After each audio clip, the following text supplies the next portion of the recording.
Você citou alguns tipos de fundo, né? Então, a gente falou sobre os fundos de tijolo, os fundos de Uhum, papel, a gente tem o fundo de recebíveis imobiliários, enfim. Desses, hoje, qual deles você teria na sua carteira e em que uhum. composição? Tá, legal.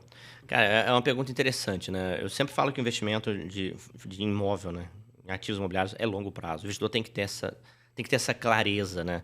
Eu recebo palavras das pessoas, né? "Ô, comecei a investir, isso eu tô tomando fumo. Ah, você investe há quanto tempo, né?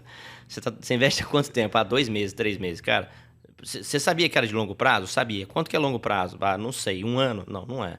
Cara, eu considero 7 a 10 anos, pelo menos. Porque nesse período a gente consegue passar por um ciclo econômico, com um ciclo imobiliário, pelo menos, e a gente consegue ver o efeito ali da reposição da inflação, etc. E consegue fazer uma análise melhor, né, de um fundo. Assim como se você estivesse investindo em um imóvel, é para o longo prazo mesmo. Você tem que comprar com a mentalidade dos seus filhos herdarem.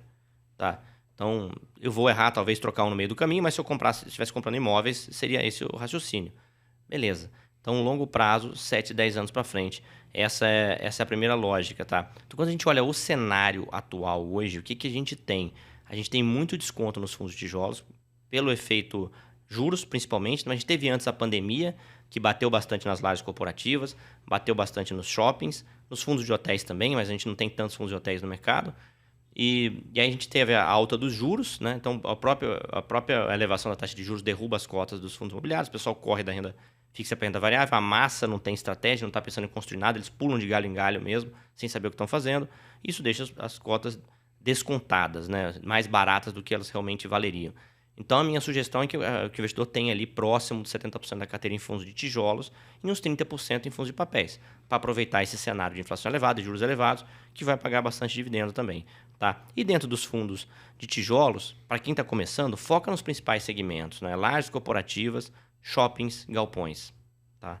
Quer colocar um fundo de fundo também? Pode colocar um fundo de fundo ou dois na carteira, tá? Porque aí o cara fez uma composição legal, os outros 30% em fundos de papéis, está excelente a sua carteira ali, de 8 a 12 fundos, 10, né, deu a média ali, 2 de cada segmento desse, está excelente para sua primeira carteira. Isso é legal de você falar, né? Você tocou no assunto dos fundos de shopping, né? Uhum, Então, né, para mim são coisas que, assim, se tornam muito tangíveis.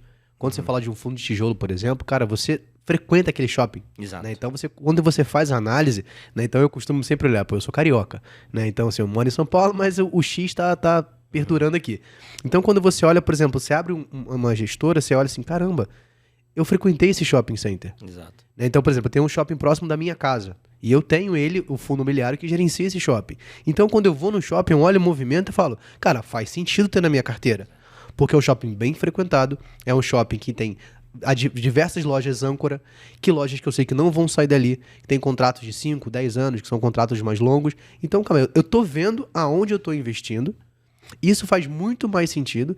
E aí você vê, cara, o brasileiro não vai deixar de ir no shopping center Não, não vai, não nem que vai. seja para lazer. Né, que é diferente de outros países. No Totalmente Brasil, a gente diferente. tem uma diferença muito grande. Né? Se você viaja para a América do Norte, por exemplo, para a Europa, você vê que os shoppings estão distantes da cidade. Exato. Diferente no Brasil. Aqui em cada bairro você tem um shopping. Uhum. Por quê? Porque o brasileiro está acostumado a ir no shopping passear. Né? Então, por exemplo, cara, uma frase que eu ouvia muito no Rio de Janeiro, que era muito louco. As pessoas iam pro shopping por causa do ar-condicionado. Exato. Então aqui você tem clima, você tem segurança. Hoje os shoppings são centros gastronômicos, excelentes restaurantes lá. Você tem toda a parte de serviços, né? O pessoal vai cortar o cabelo, você tem academia, né? Você tem cinemas, então tem shopping fazendo feira no estacionamento, tem shopping colocando circo no estacionamento. Então, é um ativo fantástico, localizado em grandes centros, com adensamento populacional no entorno, completamente diferente. As pessoas pegam frases soltas, né? Ah, mas shopping está acabando nos Estados Unidos.